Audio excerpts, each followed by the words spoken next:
Sahabat Kompas.com, Idul Fitri atau Lebaran dirayakan oleh umat Islam di seluruh dunia. Uniknya, setiap negara memiliki tradisi yang berbeda-beda dalam merayakan Hari Raya Idul Fitri.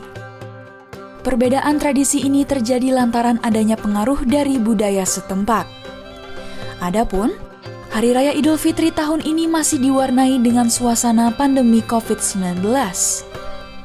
Lantas, seperti apa suasana Lebaran di berbagai negara?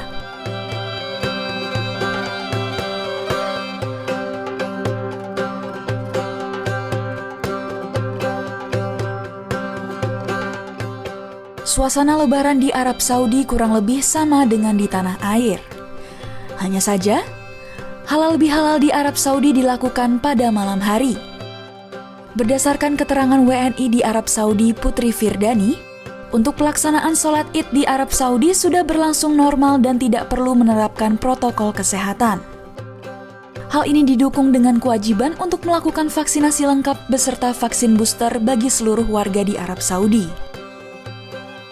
Selanjutnya, tradisi unik di Arab Saudi saat Lebaran yakni ketika sholat Id, banyak orang yang membagikan coklat dan permen terutama untuk anak kecil. Kemudian, ada pula tradisi di mana para warga menari dengan iringan alat musik untuk merayakan Hari Raya Idul Fitri.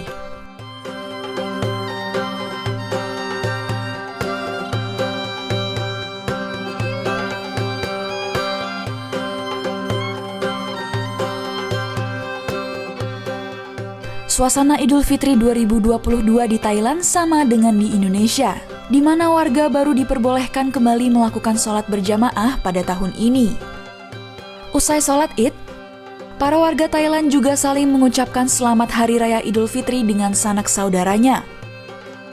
Adapun, menurut keterangan WNI di Thailand, Zerlina Shanaiskara, pelaksanaan sholat Id di Thailand masih diwajibkan untuk menggunakan masker.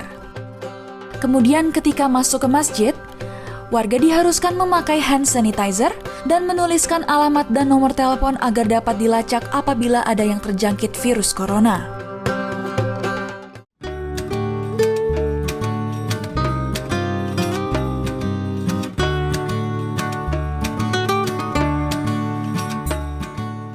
Beralih ke Perancis Eropa, tepatnya di Konsulat Jenderal Republik Indonesia atau KJRI Kota Marseille.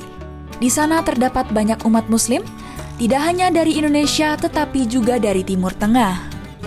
Suasana kota Marseille, Prancis ketika sholat Id tampak banyak warga yang menggunakan baju Muslim. Berdasarkan keterangan WNI Prancis Hana Alifah, sholat Id di Marseille, Prancis berjalan aman dan lancar. Meski demikian, ada sedikit pembatasan di tengah pandemi COVID-19 ini, sehingga acara makan-makan dilakukan di kediaman masing-masing.